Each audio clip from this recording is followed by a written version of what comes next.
s'agirait simplement d'une tradition de visiter les Françaises et les Français lorsqu'on se déplace dans un pays, même si j'essaie de le faire au maximum, mais parce que, tout particulièrement ici, la présence française n'a rien d'innocent.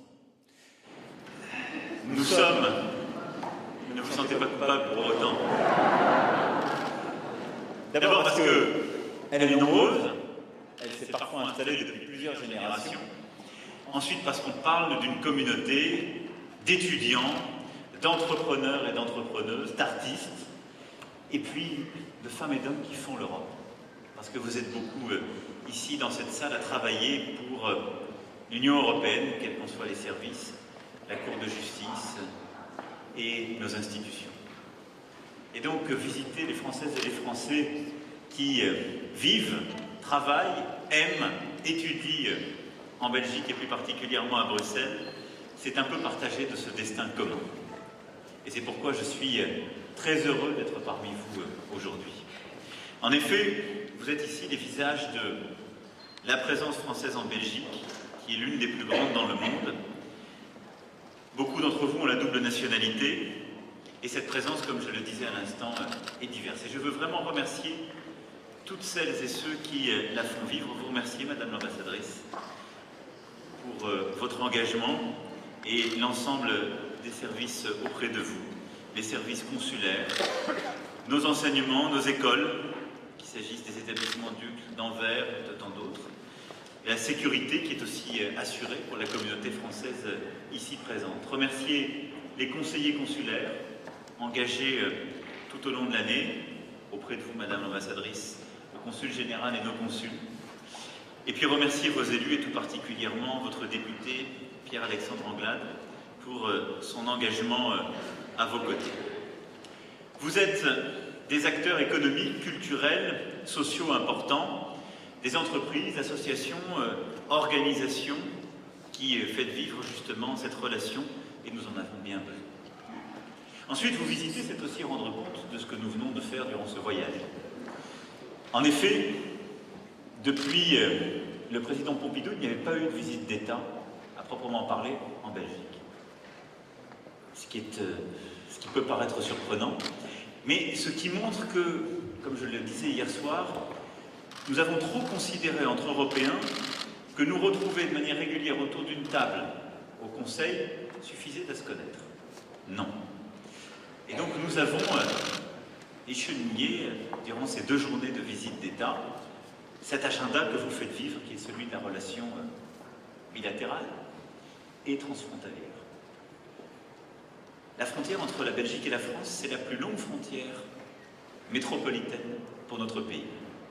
Et donc nous avons beaucoup de sujets d'importance que font vivre aussi nos élus, nos parlementaires, et je veux remercier les parlementaires qui m'accompagnaient durant ce voyage, qui nous accompagnaient, parce qu'ils font vivre, qu'il s'agisse des Hauts-de-France ou du Grand Est, cette relation transfrontalière à travers beaucoup de partenariats, d'investissements croisés, de projets d'infrastructures, et nous en avons signé d'importants, d'engagements portuaires, le canal Seine-Nord, les projets logistiques, les projets de partenariat en matière de recherche, nous en avons signé hier, en matière d'investissement économique croisé. J'ai pu voir la vitalité, qu'elle soit wallonne ou flamande, à cet égard, et ce que nous pouvons faire encore davantage.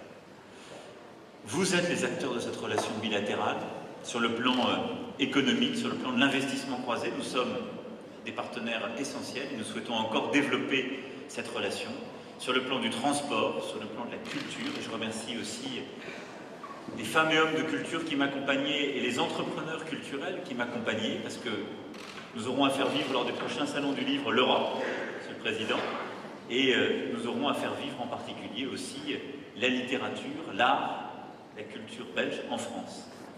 Et cette relation est extrêmement importante. Et puis, c'est évidemment en matière de sécurité et de lutte contre le terrorisme que nous avons fortement renforcé les choses. D'abord, à travers des projets concrets en matière de sécurité et de défense. Nous avons parfois eu des déconvenues pour des projets commencés depuis plusieurs années. Vous verrez dans les prochains mois que nous ne répliquerons pas ces tâtonnements. Nous avons aussi beaucoup amélioré la coopération en matière de sécurité et de lutte contre le terrorisme. Nos 2 pays ont été frappés par des attaques terroristes en leur sein. Et nous avons nettement amélioré, durant l'année qui vient de s'écouler, la coopération entre nos ministères de la Justice et de l'Intérieur pour démanteler des réseaux organisés entre nos pays, des réseaux de passeurs, de trafiquants, qui nourrissent l'hydre terroriste et qui nous ont frappés. Mais ces projets, c'est aussi ceux qui nous permettront d'envisager l'avenir. J'étais ce matin à Molenbeek, avant d'aller à l'université Louvain, et j'ai pu voir la vitalité aussi de nos coopérations, des projets qui sont portés sur le terrain et qui nous permettront ensemble de regarder l'avenir. Ensuite, le message que je voulais vous adresser, c'était vous donner quelques nouvelles du pays. Je vous ai parlé de vous, je vous ai parlé de la relation bilatérale et transfrontalière, mais il y a la France. Beaucoup d'entre vous sont parfois partis pour ce qui était à l'époque des bonnes raisons. Je crois qu'elles le sont de moins en moins bonnes. Et je suis convaincu, au contraire, que dans ces cas-là, vous devez revenir. Beaucoup sont partis et sont encore là parce qu'ils ont des opportunités, parce qu'ils ont trouvé l'amour, parce qu'ils sont heureux là, et c'est l'Europe. Et mon souhait est que simplement, il n'y ait aucun départ contraint ou aucun exil forcé. Alors, en France, nous avons commencé, depuis 1 an et demi, à conduire des réformes profondes et nous allons poursuivre ce mouvement au même rythme. L'objectif, le sens profond, la finalité de ce que nous sommes en train de faire, quelle est-elle? C'est de refaire de la France une grande puissance économique, sociale, environnementale, et ce faisant, d'en refaire une grande puissance d'inspiration pour l'Europe tout entière. Je crois en effet très profondément que ce que notre pays a vocation à faire, c'est être une puissance. C'est ce que nous avons décidé sur le plan militaire en réinvestissant massivement. C'est ce que nous souhaitons sur le plan géopolitique, là aussi en réinvestissant le débat, le dialogue européen et international. Mais ceci n'existe, n'a de place, n'a de réalité que si nous décidons à nouveau d'être une puissance pour nous-mêmes. Et donc d'aller au bout de ce travail de redressement moral, éducatif, économique que nous avons entrepris. Ce n'est pas un projet technique, c'est un vrai projet politique auquel je crois profondément. Alors, depuis 1 an et demi, le gouvernement d'Édouard Philippe a mené des réformes très importantes, conformément aux engagements que j'avais pris devant les Françaises et les Français. Commencer à réinvestir et rétablir le projet éducatif, avec l'obligation scolaire des 3 ans, avec des classes dédoublées, c'est-à-dire réduites à 12 élèves dans les zones les plus difficiles du pays en CP-CE1, pour conjurer ce destin du sort où, dans notre pays, 20% des élèves ne savaient pas bien lire ou écrire ou compter arrivés en CM2. Réinvestir dans l'orientation et le travail au collège, pour là aussi conjurer les inégalités familiales, améliorer l'éducation et l'orientation dans le premier cycle universitaire avec ce fameux Parcoursup, réinvestir dans le supérieur, parce que nous en avons besoin et que nous avons chaque année 50 000 étudiants de plus, pour bâtir cette nation éducative. Mais elle ne s'arrête pas là, parce que le défi qui est le nôtre collectivement pour embrasser le monde qui vient, c'est celui des compétences et de la formation. Notre pays, comme tous les pays, change, et chacun doit y trouver sa place. Et c'est pourquoi nous avons décidé aussi de transformer en profondeur, c'est l'objet d'une loi promulguée il y a quelques semaines, la formation continue, l'apprentissage et l'alternance, pour que nos jeunes qui sortent du système éducatif, ou l'achèvent, mais pour que les Françaises et les Français, tout au long de leur vie, puissent réapprendre lorsque c'est nécessaire. Nous sommes dans des sociétés apprenantes. Et l'idée qu'à 25 ans ou 20 ans, on a tout appris pour la vie, est une idée aussi erronée que celle qui voudrait qu'on rentre dans une entreprise où on passera sa vie tout entière, c'est terminé. Et donc, nous avons décidé de réformer notre organisation collective en la matière, ce sont les lois passées, qui vont se décliner sur le terrain avec les branches professionnelles, pour simplifier ces formations, pour permettre qu'il y ait plus d'exigences, qu'elles soient évaluées maintenant par un organe unique, de manière beaucoup plus, si je puis dire, claire et indépendante, pour que l'apprentissage, l'alternance soit décidé dans ces règles par les branches professionnelles et que ce ne soit plus l'éducation nationale qui impose des règles qui ne permettaient pas de déployer pleinement ces filières. C'est pour ça que la France avait beaucoup moins de résultats, par exemple, que l'Allemagne, entre autres.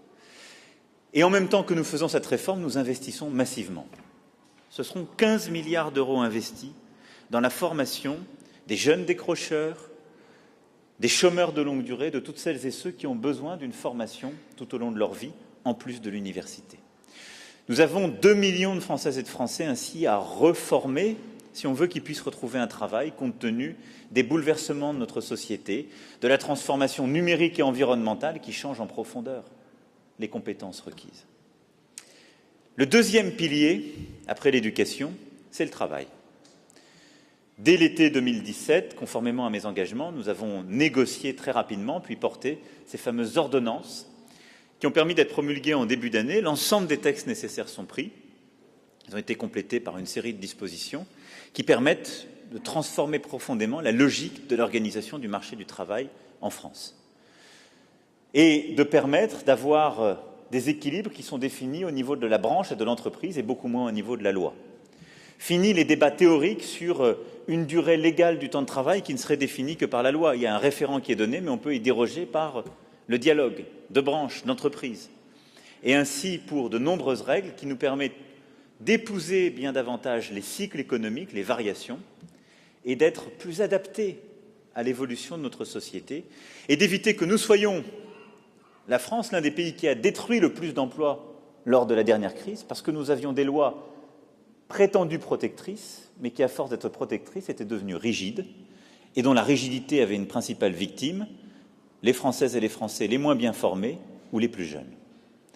Et cette transformation, maintenant, elle doit se décliner branche par branche, territoire par territoire, pour avoir des résultats. Elle sera complétée dans les prochaines semaines par une réforme en profondeur du système d'indemnisation du chômage, puisque nous allons changer celui-ci, tenant compte de ces évolutions et de l'investissement dans la formation continue, pour avoir un système d'indemnisation où il y a davantage de contrôle, où on ne peut plus refuser de manière répétée des offres d'emploi qui correspondent aux compétences, et où en même temps on oriente mieux les demandeurs d'emploi vers des formations s'ils n'ont plus des compétences requises pour obtenir un véritable emploi dans le pays.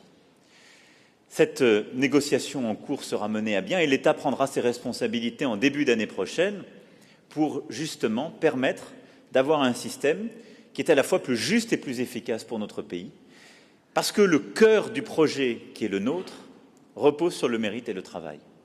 Il n'y aura pas de redressement français, il n'y aura pas de réussite sur le pouvoir d'achat ou quelque autre débat s'il n'y a pas davantage de travail et de production.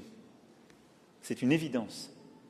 Sinon, nous avons des débats sans fin sur des quotités finées qui consistent à prendre un l'un pour répartir à l'autre. Si on n'augmente pas la taille du gâteau, il est difficile d'avoir un débat dépassionné sur sa répartition. Et c'est ce débat que nous avons depuis 30 ans, trop souvent. Et donc, cette deuxième bataille, celle du travail, elle est pour moi essentielle. Nous avons pris les grandes dispositions qui permettent l'évolution du marché du travail français.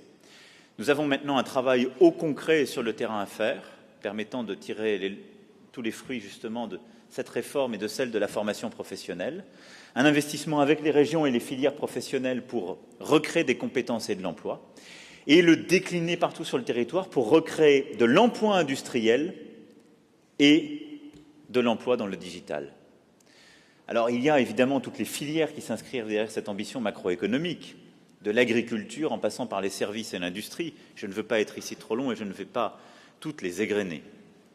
Mais j'ai une certitude, c'est que cette stratégie, au-delà des lois qui sont déjà passées, passe par deux priorités. Un investissement dans le capital humain, ce sont ces réformes en matière d'éducation que j'évoquais, et un investissement dans le capital productif du pays, qui est aussi les lois fiscales que nous avons décidées au début du quinquennat.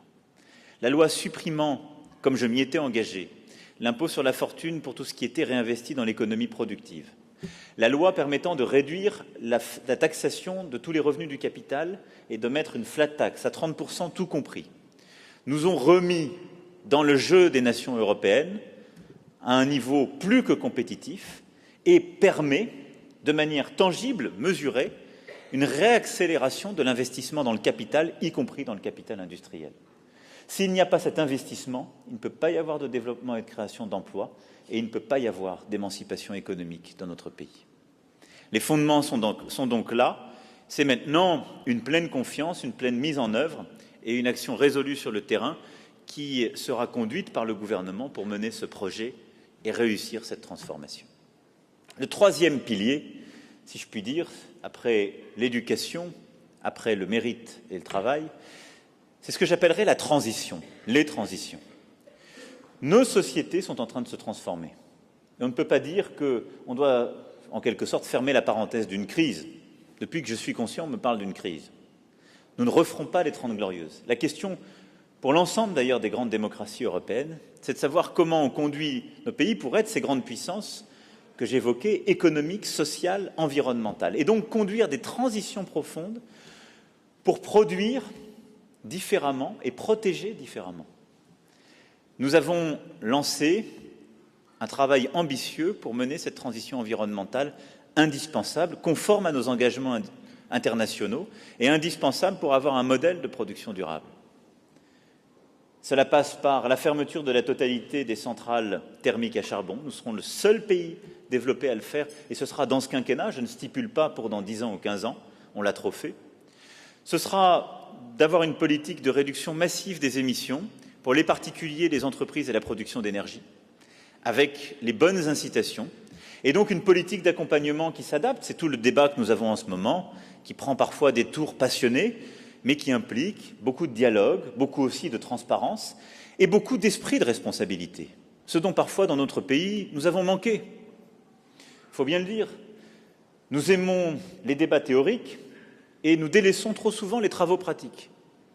Et ceux-là même qui étaient pour les débats théoriques, on ne les voit plus quand il faut mettre les mains à la paillasse. Les transitions sont dures, parce qu'elles supposent de changer les habitudes. Et en aucun cas, la transition écologique ne saurait se faire au détriment de la transition sociale, et ne saurait se faire au détriment des plus fragiles. Et donc, il y a tout un travail d'accompagnement, parce qu'il faut bien le dire aussi, pendant des décennies, on a laissé s'installer dans notre pays une situation où, avec la précarité sociale, existait la précarité énergétique, où les gens les plus modestes habitaient les passoires thermiques et roulaient dans les véhicules les plus polluants et les plus consommateurs. Ça ne s'est pas découvert d'il y a 6 mois. Et donc, en même temps qu'on fait cette transition, il faut expliquer ce cap à tout le monde, le porter, accompagner, avoir les bons dispositifs. Mais je vous le dis avec beaucoup de clarté ici aussi, ne pas l'abandonner. Si on abandonne le cap de cette transformation et de cette transition, on donne raison ou bien aux lobbies, aux conservateurs qui ne voudraient rien bouger et voudraient produire comme on l'a toujours fait, ou bien aux plus iréniques qui considèrent que les belles âmes valent mieux que les réalisations les plus laborieuses. Je crois que l'avenir de notre pays ne se construit ni chez les uns ni chez les autres, mais dans ce que vous avez à conduire et ce que vous faites les uns et les autres dans votre quotidien, c'est-à-dire justement transformer cette matière complexe qui est un pays, un peuple, avec ses paradoxes, ses ambitions, et c'est ça qu'il nous faudra conduire, cette transition écologique, solidaire, et je crois que la France peut le faire. Elle en a les moyens, nous en avons la volonté. Ce ne sera pas un chemin aisé, mais ça suppose l'engagement de toutes les forces vives du pays. Et donc nous allons poursuivre ce chemin pour à la fois produire différemment, pour accompagner cette transformation, pour être à la hauteur de nos responsabilités environnementales, et c'est ce que souhaite là aussi notre peuple, pour produire différemment notre alimentation. Je crois très profondément à une ambition alimentaire et agricole française, mais qui là aussi suppose progressivement de sortir des phytosanitaires, suppose progressivement de changer les modes de production en restant compétitif. Ce qui est possible si on accompagne, si on a une vraie stratégie et si on met de l'intelligence collective plutôt que des passions tristes et des peurs ensemble. Ce défi est essentiel. C'est le même défi que nous avons à conduire sur le plan de la transition digitale, le numérique transformant en profondeur notre manière de produire, de consommer, de nous comporter. Et là aussi, nous avons des investissements à mener. J'ai pris des engagements clairs. Tout le pays sera équipé en fibre et en connexion mobile avant la fin de ce quinquennat, ce qui est là aussi une gageure quand on voit la taille et le maillage de la France. Et derrière cela, nous allons réduire progressivement la fracture numérique qui existe avec certains territoires.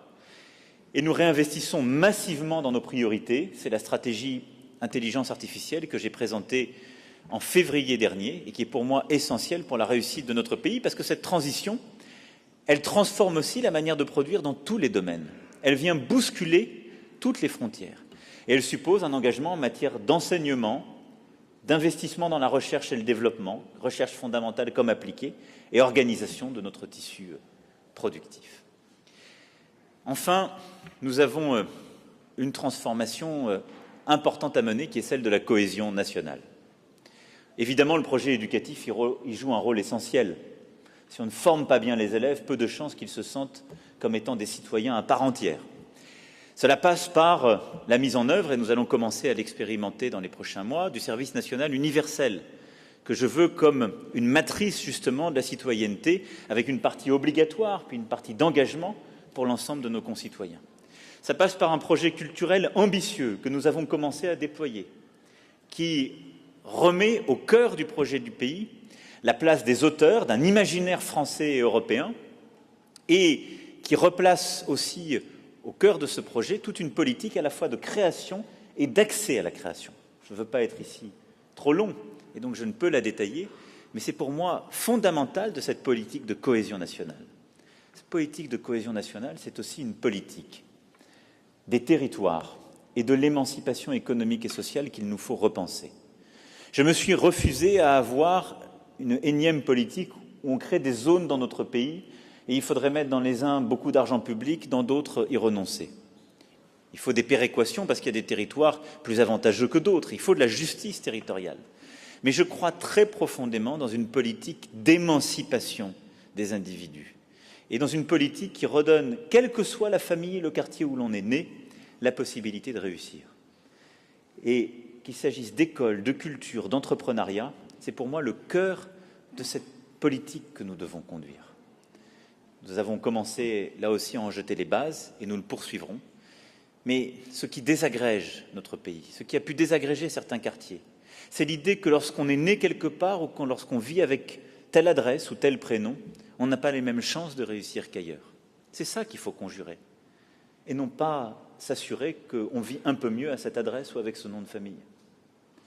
Enfin, ça suppose la transformation d'une ambition d'intégration sous toutes ses formes, que nous allons poursuivre avec des choix importants sur l'organisation des religions dans notre pays, que j'annoncerai en début d'année prochaine, après un très long travail. Je sais qu'il y a des gens qui auraient voulu que j'aille beaucoup plus vite sur ce sujet. Il est périlleux. Et donc j'ai d'abord voulu beaucoup écouter, entendre, mais nous devons là aussi changer nos habitudes.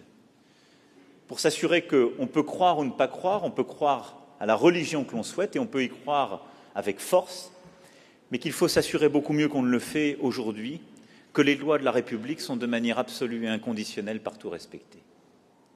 Et enfin, ce projet de cohésion passe par un projet de sécurité dans notre pays. Et c'est pourquoi j'aurai l'occasion dans les prochaines semaines de lancer des opérations très fortes, mais nous avons d'ores et déjà décidé de réinvestir dans les fonctions régaliennes de l'État, indispensables pour vivre dans une société plus sûre, ce qui suppose de changer notre politique pénale et de justice, je l'ai annoncé au mois de mars dernier, de manière détaillée, ce qui suppose aussi de redonner des moyens sur le terrain, de simplifier les choses et de permettre de mieux protéger nos concitoyens partout sur le territoire. Je brosse là, à grands traits, un projet d'ensemble, mais au fond, autour de ce projet d'éducation, de travail et de mérite, de transition au pluriel et de cohésion nationale, je crois que je vous ai dit là un peu du cœur du projet que je veux porter pour notre pays et qui permettra d'en faire une vraie puissance éducative, économique, sociale, environnementale pour le siècle qui advient.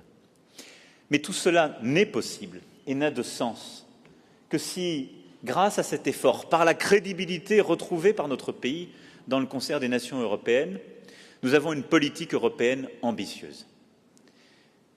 Et l'Europe aujourd'hui, je pèse mes mots, est au bord du précipice. Elle est au bord du précipice parce que si nous avons réussi à éviter le pire au moment de la crise économique et financière comme au moment de la crise migratoire, nous n'avons pas réussi à redonner une impulsion, un sens, un cap au projet européen. Pas encore. Il y a un peu plus d'un an, j'ai fait quelques propositions en ce sens. Nous avons ensuite obtenu un accord franco-allemand à Meseberg qui en reprend une partie. Nous devons œuvrer pour le mettre en œuvre. Mais il nous faut retrouver un souffle bien supérieur ensemble et regarder aussi les périls qui sont face à nous. Je vous le dis avec beaucoup de franchise, je pense que nous pouvons, nous Français et Européens, avoir un rôle historique en la matière. D'abord parce que si la France n'avait qu'à se transformer ou se réformer pour elle-même, elle ne le ferait sans doute pas. Je l'ai souvent dit, ça a été largement commenté, déformé, beaucoup ont voulu mal le comprendre. Je suis fier d'être français, je suis le premier à ne pas vouloir changer les choses quand il est permis de ne pas les changer. Et lorsque je dis que la France n'est pas un pays luthérien, je n'insulte pas les Français, je suis le premier à m'en réjouir, je ne le suis pas moi-même. Mais c'est une réalité que de dire que nous ne sommes pas un pays qui s'ajuste au fil de l'eau avec des réformes savamment pesées et la capacité d'un consensus permanent. Soyons lucides sur nous-mêmes. Nous ne sommes pas un régime parlementaire qui évolue par petites touches. Nous sommes un pays qui se cabre, parce que nous n'aimons pas le changement imposé, mais qui sait mener des transformations profondes quand le sens de l'histoire est là et que le projet est plus grand que lui. Je crois très profondément que la France est l'un de ces peuples qui a le sens de l'universel et qui est, lorsqu'il est confronté à ces défis, en capacité justement d'apporter des réponses à la hauteur de l'histoire. C'est pourquoi je crois que parce que nous sommes à ce moment de notre histoire nationale et européenne, nous devons et nous pouvons conduire ces grandes réformes. Et ce moment européen que nous vivons est indispensable et je conclurai là-dessus. Nous aurons dans quelques mois à nous prononcer pour les élections européennes. Ces élections européennes ne sont pas innocentes. En France, il y a près de 5 ans, le parti qui a gagné les élections européennes est le Front National. Beaucoup l'ont oublié. Et nous voyons depuis partout monter les extrêmes, les partis nationalistes, ceux qui veulent non pas discuter de savoir s'il faut un peu plus de social, un peu plus d'environnement, un peu moins de ceci ou de cela, ceux qui veulent rompre avec l'Europe et revenir à une logique nationale sont en train de monter dans tous les pays. Et donc le premier combat des prochaines élections européennes, il est entre ceux qui croient à l'Europe et ceux qui n'y croient pas. Et si nous refusons de mener ce combat, ou si nous faisons mine de dire « celui qui ne veut plus d'Europe est autant mon ennemi ou mon opposant politique que celui qui n'a pas tout à fait la même vision de l'union bancaire ou de ceci ou de cela », nous faisons une erreur fondamentale, une faute historique. Nous sommes les complices d'un projet de démantèlement de l'Europe. Et il a commencé, il est autour de la table du Conseil. Il est là. Pourquoi nous avons progressivement abandonné l'esprit communautaire? Pourquoi progressivement nous nous sommes enfermés dans des sommets qui n'en finissent pas et qui remplacent l'esprit d'intérêt commun qui doit vivre en Europe et la faire avancer? Pourquoi nous avons laissé progressivement s'exprimer davantage ceux qui ne croient pas à l'Europe, ceux qui veulent la quitter? Parce que nous n'osons plus être européens, parce que nous n'osons plus avoir d'ambition. Je vous demande une chose, quelles que soient vos sensibilités, pour les élections à venir, que ceux qui croient en l'Europe osent l'aimer. Ils l'aimeront différemment, comme au sein même d'une famille ou d'un couple, nous nous aimons différemment. Mais qu'ils ne pensent pas que ces variations soient la même chose que ce choix fondamental, l'Europe ou pas. Or, partout, il y a ceux qui n'y croient pas, qui montent. Et le risque est grand de voir lors du prochain Parlement européen l'impossibilité d'avoir quelque majorité que ce soit sans avoir des anti-européens ou des nationalistes avec nous et à la table. Ce n'est pas une fiction que je suis en train de faire. Je ne suis pas en train d'agiter des peurs, je regarde simplement ce qui est en train de se réaliser sous nos yeux. Je ne veux pas être un somnambule. Nous appartenons à une génération qui doit tirer toutes les leçons du passé.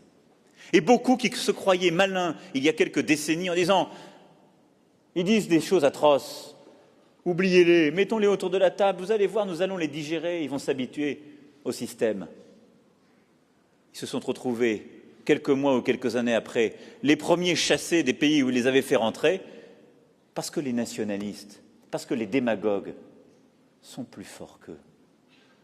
Mais ils ne sont pas plus forts que nous. L'erreur fondamentale, c'est de laisser la possibilité de protéger nos peuples au souverainisme national. Croyons ensemble dans une vraie souveraineté européenne. Qui protégera les Européens contre le risque d'attaque, de guerre? L'Europe est une capacité dont l'Europe doit se doter de se défendre elle-même, avec l'idée vers laquelle je veux aller d'une vraie défense européenne. Nous en avons besoin, nous en avons jeté les bases et nous en construisons les prémices. Qui protégera l'Europe de la menace du réchauffement climatique et de sa transformation? Elle-même, aucun État seul. Nous sommes les seuls parce que nous avons un marché crédible de 500 000 habitants qui peut décider des règles où nos entreprises, l'ensemble de nos concitoyens pourront progressivement apporter des changements qui réduiront les émissions, apporteront des changements fondamentaux que devront suivre Américains ou Chinois. La France seule ne le peut pas. Nous investirons et nous continuerons à le faire, mais aucun pays seul ne le peut. Qui protégera les Européens face aux cyberattaques, face au risque de ne plus détenir ces données individuelles? L'Europe seule, elle a commencé à le faire avec un règlement conjoint. Sur tous les grands risques qui sont devant nous, la réponse de souveraineté, de protection est européenne. Et ceux qui vous expliquent que face à tous ces risques, la réponse serait davantage nationale, mentent résolument et il faut le dénoncer. Qui se protégera des risques migratoires seuls? La belle affaire, je les entends, les nationalistes, qui vous expliquent qu'ils ne veulent pas de solution européenne. Ils sont d'accord entre eux quand il faut être contre l'Europe, mais qu'ils se mettent autour de la table pour trouver une solution commune. Le nationaliste de Hongrie, sa solution est l'exact opposé de celle du nationaliste de l'Italie. L'Europe est ce seul espace de coopération qui permet de nous protéger vraiment. Donc oui, ne commettons pas l'erreur de laisser la souveraineté aux nationalistes. Empoignons-la au niveau européen et portons-la. Ayons une Europe plus unie, plus démocratique et porteuse d'une ambition d'avenir. Tous les défis que j'évoque depuis tout à l'heure devant vous, l'Europe peut nous permettre de les porter plus vite et plus fort. Elle est parfois même notre seule possibilité de réussite. Le défi de l'intelligence artificielle dont j'évoquais tout à l'heure l'importance. L'Europe, c'est 10% des investissements mondiaux. Pensez-vous qu'on peut se permettre d'avoir une stratégie française qui n'aurait rien à voir avec une stratégie allemande ou belge ou suédoise? C'est une stratégie européenne démultipliée qu'il nous faut. Et donc, dans ce contexte, il nous faut plus d'ambition encore pour porter non seulement cette volonté de protéger, d'avoir une ambition collective, cette volonté aussi de défendre l'état de droit que l'Europe a su inventer, protéger et qu'elle laisse bousculer en son sein. Ce sont tous ces débats qui nous attendent, tous ces débats. Et je vous le dis ici avec beaucoup de force, de là où vous êtes, nous aurons besoin de vous. Pour savoir faire le distinguo entre ceux qui y croient et ceux qui n'y croient pas. Pour savoir porter cette ambition qui nous fait là et qui nous permet d'être ici aux Beaux-Arts. Et merci une fois encore, cher Stevie, du formidable accueil dans ce lieu où j'ai toujours plaisir à venir débattre, échanger et m'exprimer. Mais ne nous trompons pas, ce qui nous fait ici n'est pas acquis pour toute éternité. Il y a plus de 70 ans, d'autres se sont battus pour le faire grandir, et nous nous sommes peut-être un peu endormis, en considérant qu'on pouvait le gérer. L'Europe, ça ne se gère pas, ça se réinvente chaque jour. C'est comme la République, comme le disait Renan, c'est un plébiscite de tous les jours. Les assis et les habitués prièrent de s'abstenir, mais les assis et les habitués prièrent de ne pas empêcher les autres de rêver, de vouloir, de s'enthousiasmer, de combattre et de mener le combat jusqu'au bout, parce que nous en avons besoin. Et donc je compte sur vous pour ce combat à venir. Voilà, mes chers compatriotes, mes chers amis, ce que je voulais vous dire cet après-midi.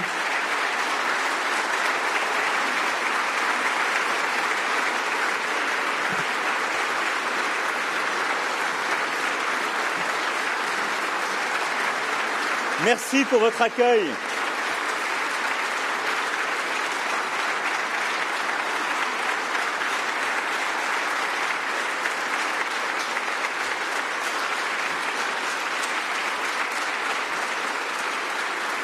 Merci pour votre accueil. Merci d'être là. Merci d'être au quotidien, chacune et chacun, dans vos études, vos entreprises, dans les institutions européennes, aussi des ambassadeurs de la France et de l'amitié entre la France et la Belgique. Merci d'être ces ambassadeurs de l'Europe. Vive la République, vive la France et vive l'Europe. Merci à vous.